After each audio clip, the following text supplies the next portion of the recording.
I think that God really blesses and honors our really honest prayers. Hmm. So, I see it as a practice that you can do during the season of just digging deep into your own soul and letting God show you what hope looks like in a time where everything around you maybe looks like that doesn't make any sense. Hope feels illogical so much of the time. You Yeah. know, it feels like you're looking at things, you're going, "Well, I see with my actual eyes, and you're telling me to believe something else." And that's what hope is. It's that believing something else that is beyond what you can actually see and beyond what makes sense.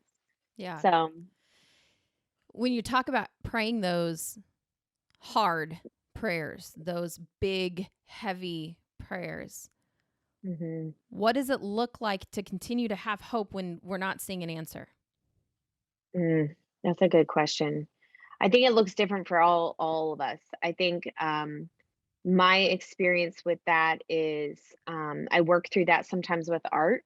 So, art Mm, journaling is one of the things I use in my own prayer time to work through when I feel like I don't have the words or I can't get there from here. And I will do some art. And it's never the art you do in those situations is not about the end product. It's not about any of that. It really isn't. It's you don't go into it with like, I want to make sure I produce something that I'm going to hang on my dining room wall. It's about like, let me get in here with the Lord and let God show me what is actually on the inside of me so that I can work through mm, it with him. And mm, so, a practical tip or tool would be art to like pray through those things. yeah. Um, it's really hope is challenging. I remember years ago, I was looking forward to something, and somebody said to me, "Don't get your hopes up." And, Oh, we say that all the time, right? yeah. We say that, "Well, don't get your hopes up." And I remember thinking in that season, I thought, "No, I'm I'm going to get my hopes up. Like, I need to get my hopes up. Why would we say that to each other? Don't get your Yeah. hopes up." Like, w what kind of a, like, curse are you putting over somebody when you say, "Don't be hopeful. Yeah. Don't hope for things." It's so crazy to me, and I had never, ever thought about it. I mean, I've said that to people in my past. I've said that, "Don't get your hopes Mhm. up." Mhm. But I heard it that day, and it was like God said to me, "No, that's the opposite of what you need to do. Yeah. You need to get your hopes up. You need to let me raise your hopes, even when you're looking at things that feel completely counter to what you Mm. think is even possible." Yeah. Because hope is sort of like the belief in the impossible, right? I mean, Yeah. we don't know. We don't know if those things are going to happen. Your Yeah. kids don't know if those gifts are going to end up under the tree. Nobody knows. We're just Yeah. hoping and we're Yeah. believing in the potential of something that seems impossible. Mhm.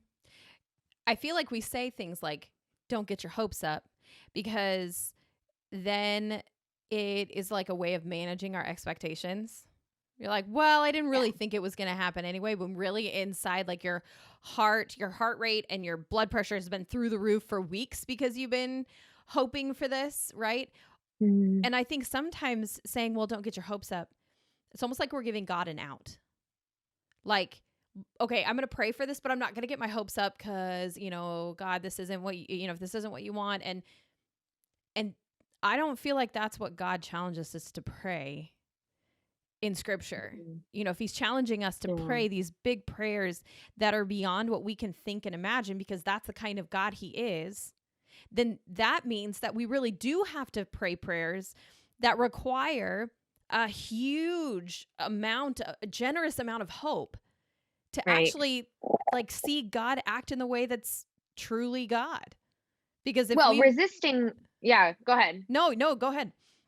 I was just gonna say resisting hope is an act of self-protection, right? Yeah. When we don't get our hopes up, when we fight Yeah. against, sometimes it's like we want to have hope, but we're like telling ourselves, no, don't have any hope, don't go there. Yeah. It's like we're trying to protect ourselves because we're afraid of the disappointment.